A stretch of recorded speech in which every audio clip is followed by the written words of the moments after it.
You know, the more I think about it, it's a good thing that every opponent in the American Athletic Conference is giving the Bearcats their best shot.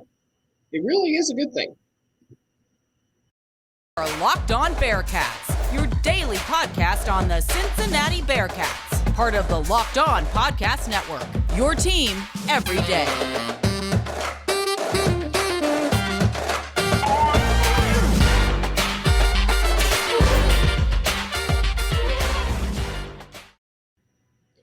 Thank you so much for making Locked On Bearcats your first listen of every day. We're free and available everywhere that you get your podcasts and on YouTube. Don't forget to subscribe to our Locked On Bearcats YouTube channel and follow us to get an alert every time we drop a new episode. Today's episode is brought to you by Sweatblock. If you or someone you love is experiencing embarrassing sweat or odor, try Sweatblock.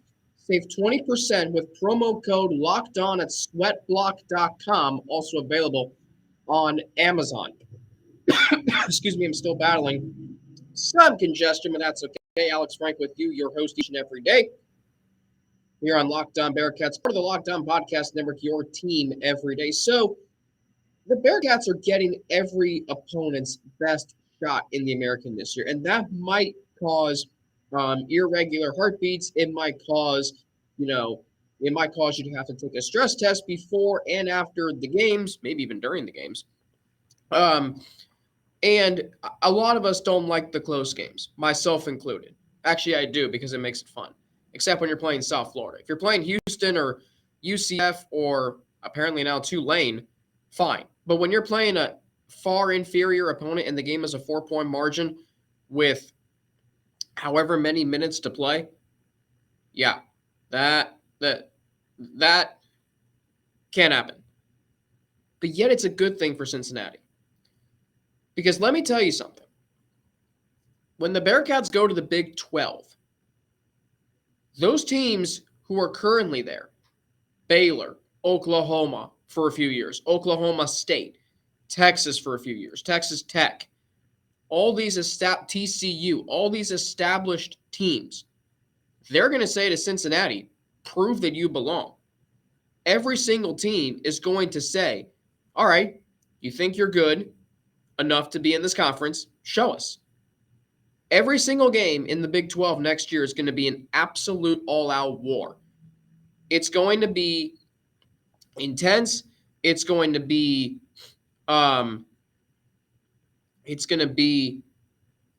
what's the word I'm looking for? I mean, every game is going to have a sellout crowd at Nippert or on the road. It's going to be on a major network. This is going to be a big step up from the American Athletic Conference if you're Cincinnati. Really is. So why that's a good thing that they're getting their best shot from every team they play this year. Because there will be a target on their back heading into the Big 12. There's one right now. Okay? There's a target on the backs of the Cincinnati Bearcats. Because every team in this conference, except for UCF and maybe Houston, they want to be who Cincinnati is. Back-to-back conference champions, college football playoff semifinalists. That's who they want to be. They now have seen in their conference specifically that you can crash the gates of the college football playoff. So naturally that makes you want to beat them so badly. This is that when the Bearcats go on the road to Orlando next week, that's their biggest home game, UCF, since 2018 on Saturday primetime. Heck, SMU this week. Excuse me. SMU this week, that is a monstrous home game for the Bearcats, for SMU. It's homecoming, and you have the Cincinnati Bearcats, a team that has owned you in recent years, but a team that you feel like you can compete with because of your style of play.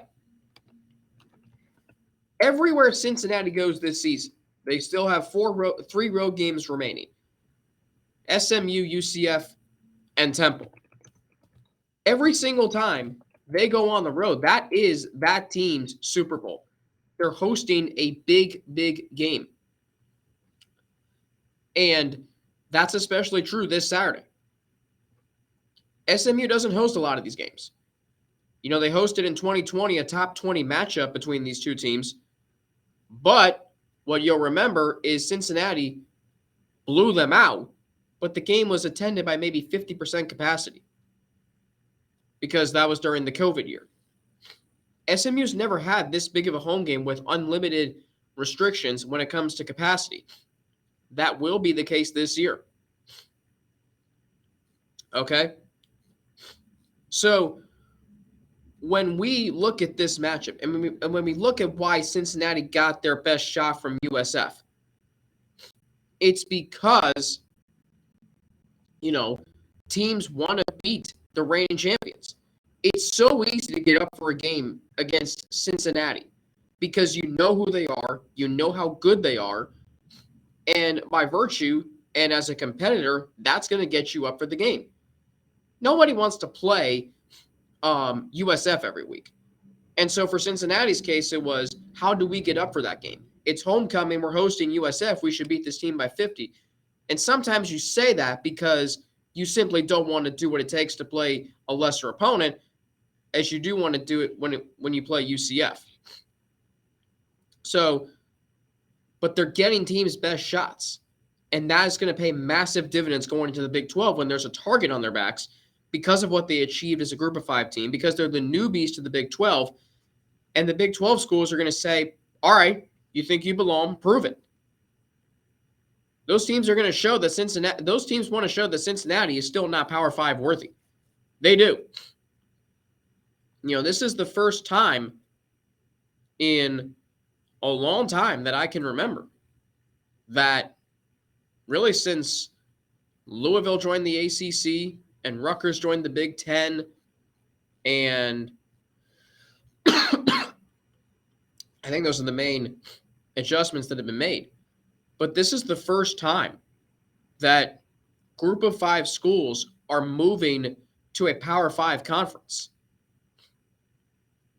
Like, that's a significant jump. The Big 12 is now adding lower tier teams in the lower tier of college football. And that has to matter. That has to get them thinking, okay, we need to show these guys, we need to put these guys in their place. And I guarantee you they're going to do the same thing to Houston, UCF, maybe BYU, although they've been independent. So that's, I think, a little different than being a group of 5 team. But absolutely, knowing how to play when you get every team's best shot this year, I guarantee you by natural default, if that's a phrase, the game on Saturday at SMU is going to be closer than you expect. That's just the way it goes, right? When you're 5-1, the 2-time reigning conference champions, you've beaten SMU by a combined score of 90-27. Naturally, SMU is going to get up for that game. Excuse me. Especially coming off a big win against Navy, and they lost to this Cincinnati team, albeit a different Cincinnati team last year in terms of personnel. They lost to this Cincinnati team 48-14 last year in a game that some people thought SMU could pull off an upset, which was just a load of ludicrousness because that was never going to happen. So, of course, they're going to get up for this game. But taking your opponent's best shot in what's a bridge year for Cincinnati between their playoff season and their first season as a Power 5 conference team, next year will not be any easy. I don't know who the Bearcats are going to play. The schedule for next football season for the Big 12 comes out in December. But regardless of who you do play, you're going to face Power 5 teams consistently for the first time ever. The Big East was not a Power 5 school or conference. It was a part of the BCS 6, but it was never considered Power 5. You are going to be a member of the Power 5 next year. Every single game is going to be hard to win. That's just the way it goes. But at least you're not going to the SEC or the Big 10. The Big 12 is a great place for Cincinnati. There's great football teams. I mean, you got TCU in the top 10. You've got Texas on the rise. Well, they're leaving to the SEC. You've got Oklahoma State, consistent top 20 team. You've got Baylor, who last year won the Big 12. They're struggling a little bit this year.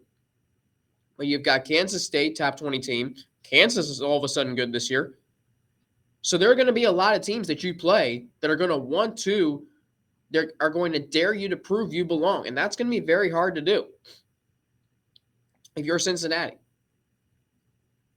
All right, coming up, we'll take a look at the game on Saturday against SMU. And it goes back to one of the keys I mentioned on yesterday's show. Yeah, yesterday's show. One of the keys I mentioned to the second half of the season that can absolutely be utilized in this game. I'll explain what that is next after a word from Sweat Block. So I sweat a lot, whether I'm at work, whether I'm sleeping, whether I'm working out, of course. And, take Chris, for example. He suffered from excessive underarm sweat for 10 years. He was so worried about sweating through his dress shirts that he started tucking maxi pads in his shirt to soak up the sweat until he found Sweat Block. And that changed the game for him because Chris was able to fix his or her problem with Sweat Block. I am too, because it was created by a doctor to help with his own excessive sweating. It is doctor created and doctor recommended. If you or someone you love is experiencing sweat or odor, try Sweat Block. Save 20% with promo code LOCKEDON at sweatblock.com. That's also available on Amazon. All right, so we look at SMU, and it's largely the same SMU team that you're used to, right? We look at some of their total for this season. They average over 350 passing yards a game. They hold opponents to less than 230. So they can throw the ball and they can defend the pass really well. They average 490 yards a game. They give up 432 because they are not a good running defense. They don't run the ball. They're at 138.5 yards per game. And they also struggle to stop the run. They allow 209 yards rushing per game. In fact, when you look at, when you look at the statistics in the American, when you look at the team stats, as far as rushing is concerned for SMU, they are offensively ninth in the conference. Cincinnati is fifth. SMU is also ninth in stopping the run at 209 yards a game. Cincinnati is fifth. So very similar in those regards. But we look at passing, all right? SMU is first in the conference in passing at 351 yards a game and sixth in defending the pass, at 223.3. Now, Luke Fickell mentioned yesterday at his press conference something that I took note of because I didn't think it was true, but at the same time, it is. In his time here with the Bearcats, and Luke Fickell said yesterday that they have been in some battles with SMU, and I don't really believe that, but I also do believe that. So as I mentioned, the last two games for these two teams, the last two matchups between these two teams, the Bearcats won both those games by a combined score of 90-27. Right, 90-27. 42-13 2 years ago in a game where Desmond Ridder went ballistic both on the ground and through the air. He had a 90-yard touchdown run to clinch the game in the fourth quarter. And against SMU last year, Ridder threw for, I believe, over 300 yards and 4 touchdowns, and he also caught a touchdown on his senior day. So the Bearcats have owned the rivalry. But as Luke Fickell mentioned, 4 years ago when the Bearcats went to Dallas, and that SMU team wasn't very good, the Bearcats were very good. They were 6-1, coming off their first loss of the season at Temple the week prior. The game came down to Cole Smith kicking a 41-yard field goal at the gun in regulation as time expired after SMU iced them twice, barely makes the kick. Bearcats win the game in overtime. James Wiggins with an 86-yard pick six for the win. The year before that, the two teams played a thriller, a barn burner at Nippert Stadium. SMU wins 31-28 in a game where they converted a 4th and 26 in overtime. And they stripped the ball from Hayden Moore and resulted in an interception to win the game. I mean, that goes back to 2017 Bearcats under Luke Fickell, and that seems like a lifetime ago to me. It really does. So you've been in some tough battles in the past, but you've lost. But SMU has lost 2 games recently, 90-27. And the key for me in this game, it goes back to what I mentioned yesterday. And I think it's the number one key for the Bearcats this second half of the season. They got to run the football. They've got to run the football. Neutralize a high-octane offense. That's how you do it.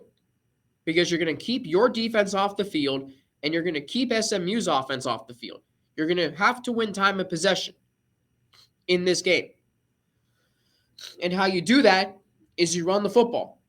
You keep your offense out on the field. You wear down SMU's defense. You open up your passing game, which I think is due for a bounce-back game after a subpar previous 2 games. And it will stress the defense. So that is what stands out to me in this game. Looking at SMU statistically, they struggle to stop the run. They also struggle to run the ball. So what that means is, if you're Cincinnati, go out there, run the football, stop the run, and you should be able to win this game, preferably by 2 scores. SMU quarterbacked by Tanner Mordecai. He is completing just over 60% of his passes for just over 2,000 yards. He's got 15 touchdowns through 6 games, but he's thrown 6 interceptions. SMU's leading receiver is Rashay Rice, 49 catches, 760 yards, 4 touchdowns. So big performance from Rashay Rice. SMU does have 2 rushers over 200 yards. Trey Siggers and Velton Gardner. Siggers has 4 touchdowns. Gardner has 1. TJ McDaniel, who has 156 rushing yards, has 3. Defensively for SMU, they are led.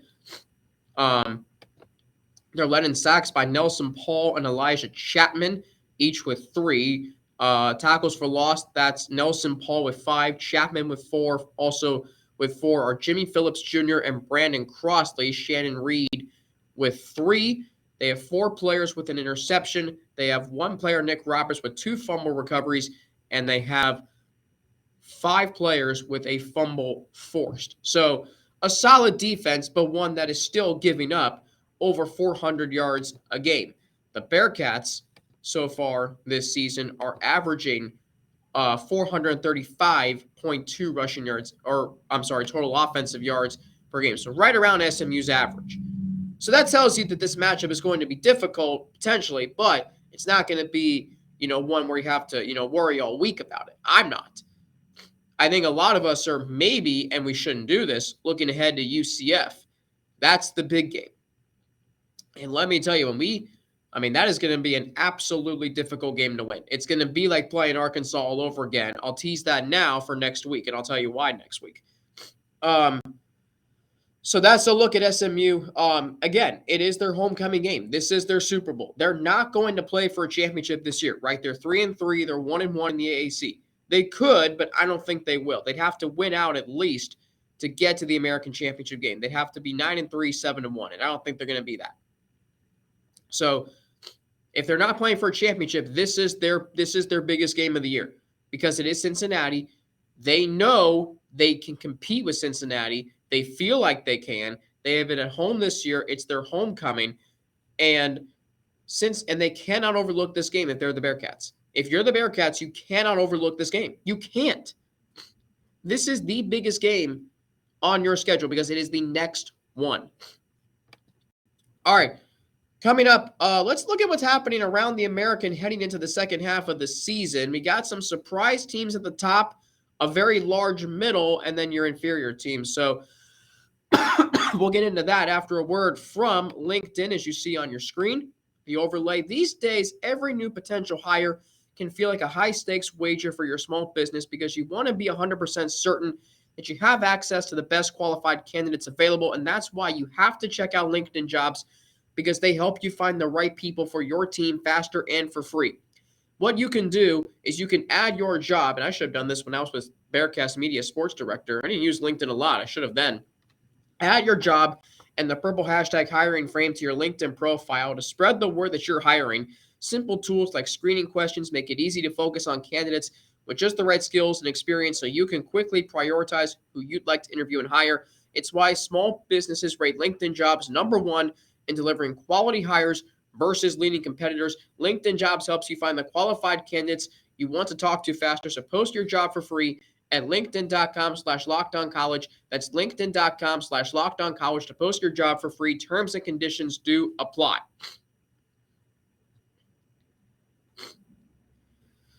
All right, so, I took a look at the standings in the American recently, and there are some surprises. There are, a lot of not surprises. Obviously, Tulane being 3-0 in the conference, 6-1 overall, and now ranked in the top 25 for the first time in 24 years. I was born 24 years ago. Fun fact. That's the biggest surprise. But the questions I have with them is, can they sustain their strong start? I mean, their second half schedule is brutal. Okay. Tulane still has to play. Tulane still has to play Memphis, UCF, and SMU. Now they get UCF and SMU at home, but they still got to come to Cincinnati. I mean, that game could be 10-1 versus 10-1. I think it's going to be more 7-4, 10-1, 9-2. UCF. But now here's the thing about Tulane. They have a strong defense. They rank second in scoring and defense in the conference. They're first in yards allowed, but they're mediocre in every other category. UCF is a team I worry about because they're averaging 525 yards a game on offense. John Reese Plumlee is putting up numbers like Desmond Ridder. He is having a ridiculous season. Then you got ECU and Memphis. I mean, they're good. I don't really know what they're doing, though, is sustainable. They're both 4-3. They're both 2-2 in the conference. They're your typical middle of the conference teams. And then you've got Temple, Tulsa, and USF. I mean, Navy and Houston are 2-2 and 1-1 respectively in the conference. SMU is the same way. You've already taken care of Tulsa and South Florida, which is good. You still got to go to Temple. That game does worry me because it's on the road, and trap games are, sometimes a tricky thing to overcome for this program. But, the conference right now is, you have your top, Cincinnati and UCF. That's expected. Can Tulane stay there? Maybe. They've won 3 in a row. Cincinnati's won 5 in a row, of course. The Knights have won 4 in a row. But then I look at, the large middle from ECU all the way down to SMU, 4 through 8. Are any of those teams really legitimate threats to the Bearcats in the conference? I don't think so. ECU has had a good team for several years. Holden Ahlers is a very experienced quarterback. It has felt like he's been there for many, many years. I still think that the Bearcats are a significantly better team than ECU, and they get them at home this year, so that's advantage Cincinnati. That's the nip at night games. That's going to be a raucous environment. Memphis, the Bearcats haven't played them since 2020 when they beat them 49-10. Ryan Silverfield, give him credit for getting the program back on track. They're 4-3, but you look at their remaining schedule, they still have UCF and Tulane back-to-back weeks. And they have to go to SMU. They got to go to Tulane, but they host UCF. That game could be interesting. East Carolina, again, same deal. I don't think that they're great. I think they're good. They play UCF this week at home. They go to BYU. They go to Cincinnati. They have Houston. They go to Temple. So that's 3 of their final 5 games on the road. I don't really like that.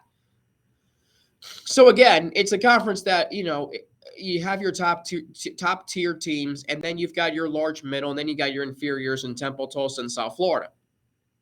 But you got to represent the winning culture, and you got to show teams that, just below you that you don't have a chance. That's Memphis and ECU, and you got to show that against ECU. They could come into that game realistically 6-3, 7-3, 6-3. I don't think they will, or 5-3, whatever it is. But at the end of the day, I still think Cincinnati, with their winning culture, should be able to win this conference. And I'm reading Justin Williams this morning in The Athletic. Does Cincinnati get into a New Year's Six Bowl if they lose a conference game before the championship and win that? Maybe, but the goal is to win the conference championship again. But you got to represent your winning culture that no other team in this conference has. Sustained. Memphis had it in 2019. We know that. UCF had it for 2 years.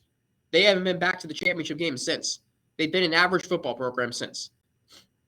This year, they're a little better. But Cincinnati is just as good. All right, tomorrow, Russ Hellman will join me, my colleague from All Bearcats and Sports Illustrated, to look ahead to the SMU game on Saturday, plus some comments from UC's Basketball Media Day that took place yesterday. Wes Miller talking about the offense. We'll talk about that. Friday, of course, is my game preview, the Bearcats and SMU. Saturday, noon kickoff, so a work day for me that'll end pretty early because we'll have the recap show up by 6 o'clock that night, 6 o'clock Eastern time, 5 o'clock Central time if you're going to Dallas for the game. And, yeah, going to be a lot of fun. Locked On Bearcats is part of the Locked On Podcast Network. It's your team every day. We're free and available everywhere you get your podcasts and on YouTube. Don't forget to subscribe to our Locked On Bearcats YouTube channel. And don't forget to follow me on Twitter at Frankie_Natty with 2 N's, N-N-A-T-I.